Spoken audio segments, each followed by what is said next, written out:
05S attention. Imagine one concealed file that could wipe out a sister's heartbeat forever. 510S authority. Hey, I'm Marcus Reed, an investigative reporter who's been hunting medical frauds shadows for 10 years. 1015S agenda. In this clip, you'll get a look at the hidden documents, the courtroom fallout, and the broken system that let a family rewrite a death certificate. Disclaimer 1530S. We've changed names, places, and dates to keep the living safe. The people are real, but we've tweaked identifying details. First source 3045S. The New York Times revealed that a family hid medical records to snag a heart transplant for a sibling, shining a light on loopholes in organ allocation. Source: New York Times, 2022. Sarah's hands shake while she grips a stack of faded pages, the edges frayed from endless rereads. The camera pauses on the thin skin of her fingers, then flips to her face, pale, eyes wide, breathing shallow. A burst of a hospital hallway flashes on screen. Fluorescent lights flicker, monitors beep, and a heart line flatlines in bright red. One lone alarm shreds the silence. Voice over, low and urgent. They said my sister was dying. They said I was her only match. They lied. Cut to a grainy snap of two girls, arms around each other, laughing under a summer sun. The picture feels warm and ordinary before any paperwork ever touched a file. But the real lie went deeper than I ever imagined. The narrator's tone tightens, and the background music drops to a single low hum. The camera pulls back to expose a stack of hospital files stamped confidential. Redacted names line the margins, black bars as thick as night. One line reads, "Patient eligibility under review." One lie, one surgery, one family shattered forever. The words echo, each syllable landing like a hammer.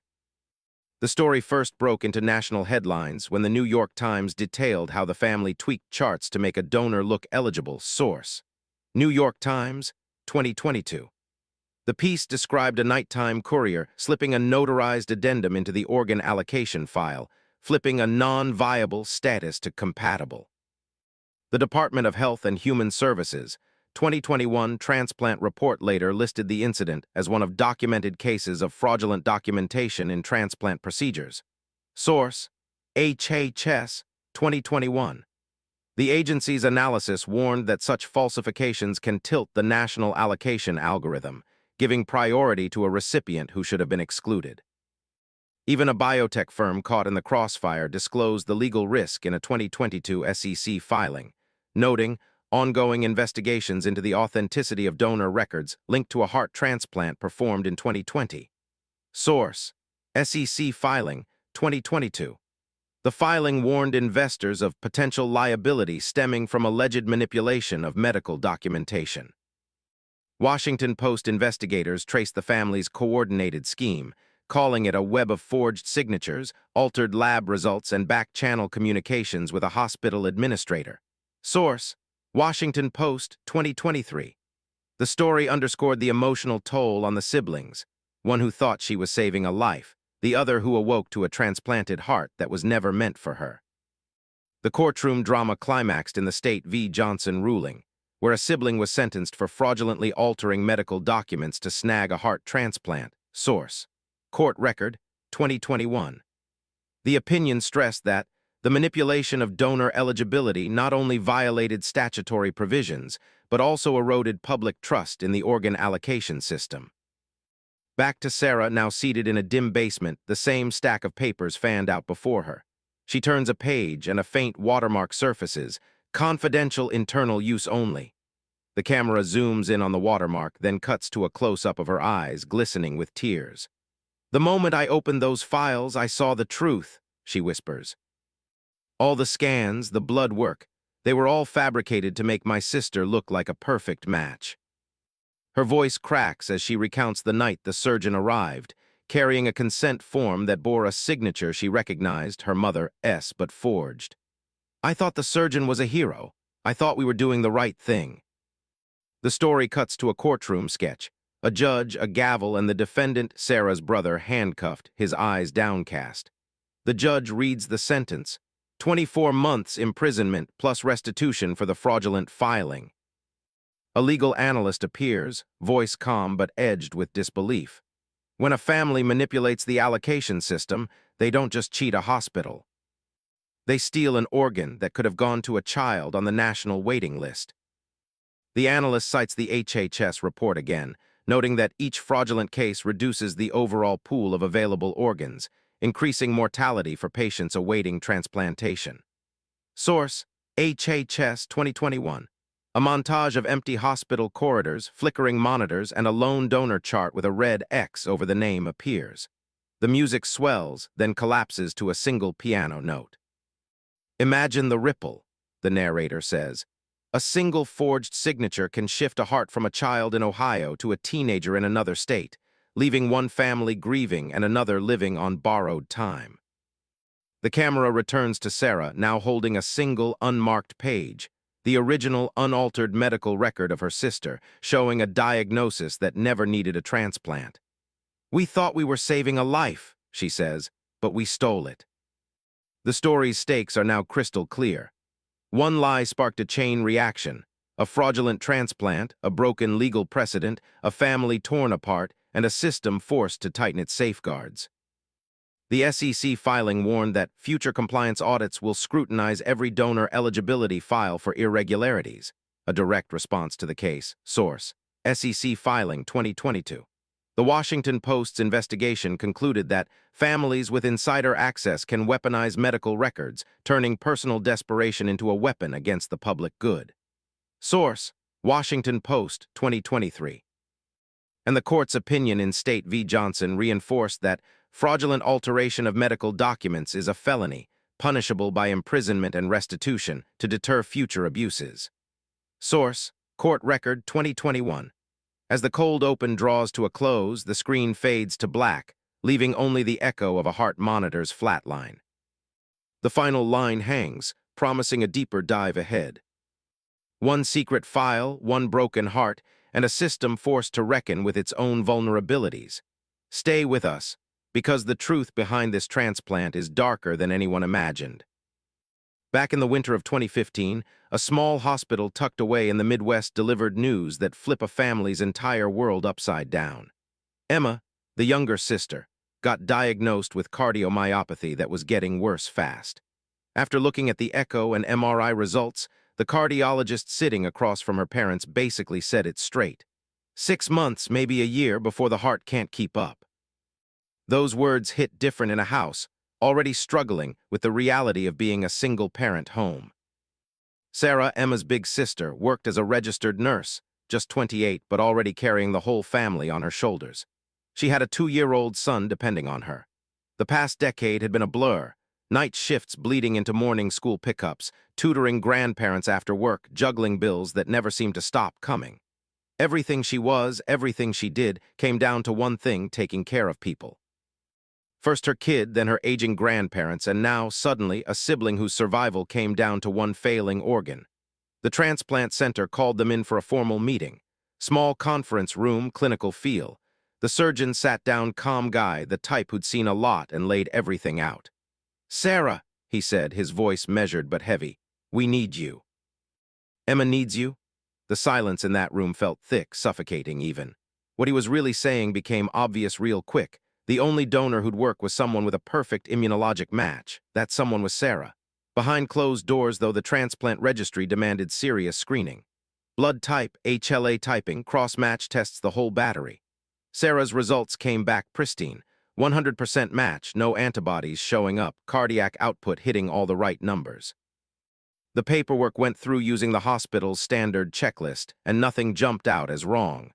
But here's where it gets murky: the documentation attached to those results. It wasn't entirely legit. The weeks before surgery turned into a series of hospital appointments, consent forms signed, counseling sessions.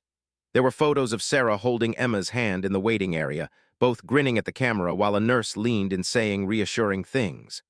One afternoon, a pediatric cardiologist glanced at the chart in the hallway and muttered almost casually, "We're lucky you're compatible," the kind of comment that sounded normal at the time, like just acknowledging good fortune. That offhand comment, though, it had later become a clue that something was off. A New York Times investigation into similar cases found that clinicians sometimes drop hints that the compatibility is unusually perfect, a phrase that can mask deeper manipulation. Source: the exact same language showed up in Sarah and Emma's hospital notes, suggesting maybe this wasn't just enthusiasm but something more calculated. When Sarah talked about it later, she was honest about the blind spot. "I would have given her anything. I never questioned it," she said, her voice steady but with this edge of regret underneath. That same trust, unexamined, came up in a Washington Post investigation from 2023, where family members admitted they accepted the narrative that the donor was a perfect match without probing the paperwork. Source: when you're a caregiver already drowning, already responsible for your kid's life, you don't always stop to ask the hard questions. 5 years down the line, things look pretty good on paper. Emma's in her early 20s now, runs an art studio, seems healthy. Sarah's still nursing, working regular hours again. Her son's a teenager with his own opinions about everything. Instagram's full of birthday cakes, family road trips, the kind of normal life people want. But underneath all those images, something else was beating. A 2021 HHS report on organ allocation pointed out that fraudulent documentation, while rare, can slip through systemic checks when family members collude to fabricate eligibility. Source: they documented a few cases where records got altered to fit donor criteria, showing how vulnerable the whole system is when emotional pressure's involved. Then there's a SEC filing from a biotech company mixed up in a controversial heart transplant situation. They disclosed a legal risk assessment that specifically mentioned family-driven falsification of medical histories as something that could bring regulatory heat. Source: the legal side of things, still working through the courts, shows up in a state court ruling where a sibling got sentenced for doctoring medical documents to get a heart transplant. The judge wrote that the sibling's intent was to manipulate the allocation system, exploiting the trust placed in familial consent.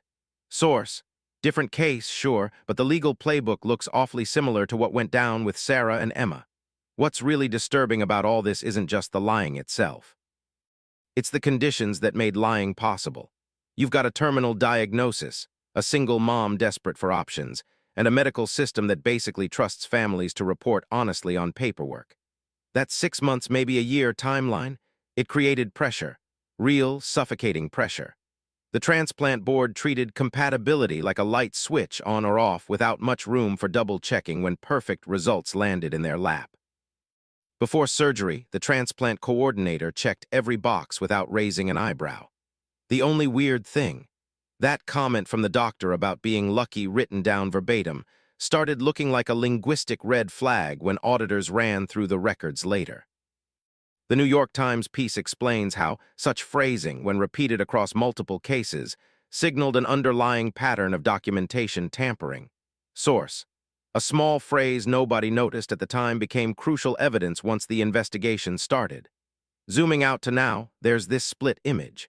A sister who looks healthy, a mother who's moved forward, and this nagging question underneath about whether the process was actually legit. Government reports, court files, investigative journalism, they all paint the same picture.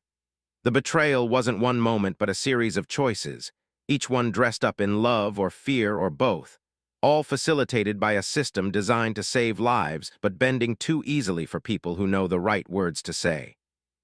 This setup, built from medical facts, emotional desperation, and cracks in procedure, opens the door to what's next. How those hidden records finally came to light, and what the transplant board actually did when the truth surfaced. At last, Sarah's FOIA request showed up, a hefty stack of PDFs that felt like a courtroom dossier. Under the flicker of her kitchen's fluorescent light, the pages crackled, each line like a needle sharpening a wound she thought had already healed.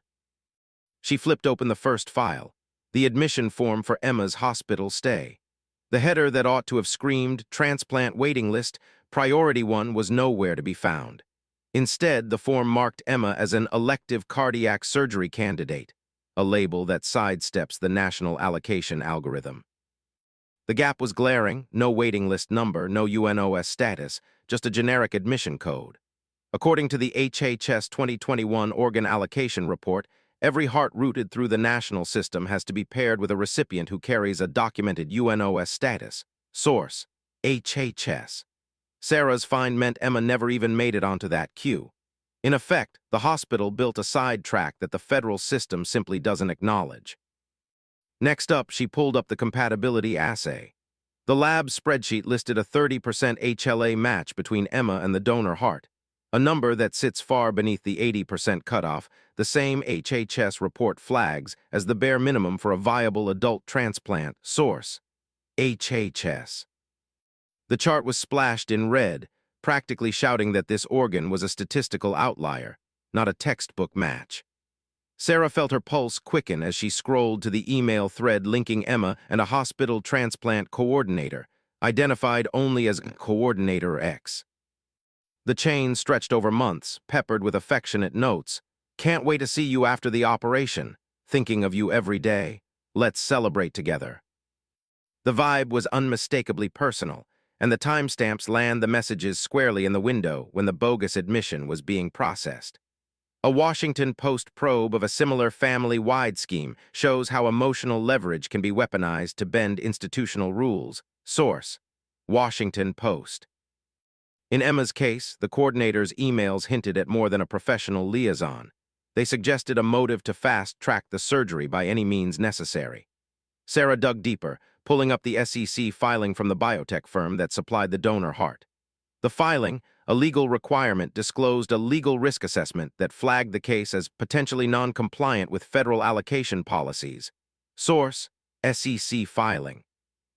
The document flagged a concern over undocumented waiting list status, confirming that the firm itself had highlighted the irregularity, yet moved forward anyway. The pieces clicked together into a grim mosaic. Emma never made the official list, her tissue compatibility was dismally low, and a coordinator with a personal stake had twisted the paperwork to conceal both facts. The final blow arrived via a court opinion that sentenced a sibling for forging medical documents to snag a heart transplant. Source: court record. The opinion plainly says, "The fraudulent alteration of eligibility documents constitutes a criminal act, undermining the integrity of the organ allocation system." Those words echoed Sarah's own horror. This wasn't a bureaucratic glitch. It was a deliberate crime. Pulling the threads together, Sarah saw that the coordinator had falsified the waiting list entry, tweaked the compatibility report, and buried the real 30% match deep inside internal files. The coordinator's emails laid out an intent to push the case forward, no matter the medical odds, essentially weaponizing Emma's desperation. The coldest chill came when Sarah cross-referenced Emma's pre-surgery consent form. The form, signed weeks before the operation, tucked in a clause that read, "The patient acknowledges the organ meets all standard compatibility criteria." Emma had signed it, fully aware that the paperwork she was putting her name on was, in truth, a facade. Sarah's mind raced. If Emma knew the match was only 30% and still signed, she'd accepted a surgery built on deception. The NY Times piece on a similar family case describes the emotional calculus families undergo when they choose to hide medical facts to obtain a transplant. Source: NY Times. Here, Emma's choice wasn't that of a passive victim of misinformation. It was an active participant in a fraud that put her own life at risk. The weight of that knowledge crushed Sarah. She drafted an email to the hospital's ethics board, tacking on the FOIA documents, the HLA spreadsheet, and the incriminating email thread. Her fingers trembled as she typed, "Your patient's surgery was performed under false pretenses." The coordinator's conflict of interest and the falsified admission record constitute a breach of federal law and medical ethics. She imagined the board's reaction, a flurry of legal reviews, an internal audit, maybe even a criminal investigation. The HHS report warns that systemic loopholes, when exploited, can lead to widespread erosion of public trust. Source: HHS. Sarah's confrontation could become the catalyst that forces those loopholes to tighten. Finally, Sarah called Emma. The line sat silent for a heartbeat, then Emma's hoarse voice answered. "I didn't know they were lying," she whispered. "I thought the doctor was protecting me." Sarah's reply was raw. "You signed a consent that said the match was perfect. You knew the numbers were low. You chose to go forward, knowing the system was being bent for you." Emma's silence filled the room. The truth hung between them, a jagged edge that sliced through every shared memory of childhood, every hospital hallway they'd walked together. "I was scared," Emma finally said, "but I thought I was doing what I had to do." Sarah's voice cracked. "You became part of the fraud, Emma. You weren't a pawn, you were a player." The call ended with a click, but the reverberations would linger. Sarah's FOIA-driven probe had not only uncovered a web of deceit, it exposed a moral abyss where love, desperation, and corruption intersected. The transplant board, the coordinator, and Emma herself now teeter on a precipice of legal scrutiny, their actions poised to rewrite the rules that protect every waiting heart. In the quiet that followed, Sarah stared at the stack of documents, each page a silent accusation. The hidden medical records had been unearthed, the truth laid bare. A fraudulent admission, a substandard match, a romantic liaison that tainted the process, and a sister who knowingly walked into a lie. The story was no longer just about a heart saved. It was about a system betrayed and the raw, devastating cost of that betrayal. Emma's still breathing, yet Sarah's body feels like a battlefield. The new heart keeps thumping, but her immune system fires a non-stop attack organ rejection that doctors warn could spiral into failure in just a few months. Sarah's case actually isn't an isolated, singular tragedy. The New York Times reported that the family hid medical records to snag a heart for a sibling, blowing the lid off loopholes that let fraud slip through the allocation system. Source: the HHS 2021 Transplant Report says fraudulent paperwork shows up in a non-trivial slice of cases, suggesting a covert network of similar tricks. Source: in a recent chat, Dr. Maya Patel, bioethicist on organ distribution, warned, "When families discover they can bend the rules, the whole ethics of scarcity crumbles." She laid out a cascade. One tampered chart sets a precedent. Hospitals, feeling the pressure of compassion, might ignore red flags, and the black market logic spreads. Sarah herself said, "Love and desperation turned us both into victims. The system let it happen." Her remarks echo a Washington Post probe that tracked a coordinated family scheme to tweak donor eligibility, showing how emotional bonds can be weaponized against the safeguards meant to protect patients. Source: legal fallout came quickly. The appellate court in State v. Johnson handed a sibling a prison sentence for falsifying medical documents, cementing the rule that fraudulent alteration of health records is a felony punishable by imprisonment, and underscoring that personal sacrifice isn't a legal excuse. Source: that fallout sparked a policy shift. The Transplant Network rolled out mandatory cross-institution checks and real-time audits of donor eligibility, a direct reaction to the case that pushed regulators to tighten the custody chain for organ paperwork.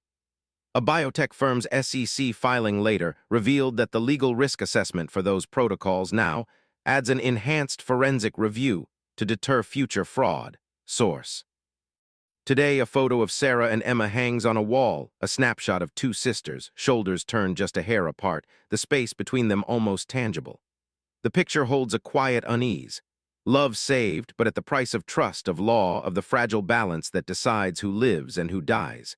The tale makes us wonder, how many hidden records hide behind other smiles? How many families have been pulled into a system that actually rewards deception? The answer lingers in hospital hallways, in paperwork that never sees daylight, and in the uneasy quiet after a heart stops beating for the wrong reasons. The heart she gave me saved her life, but it stole a conscience.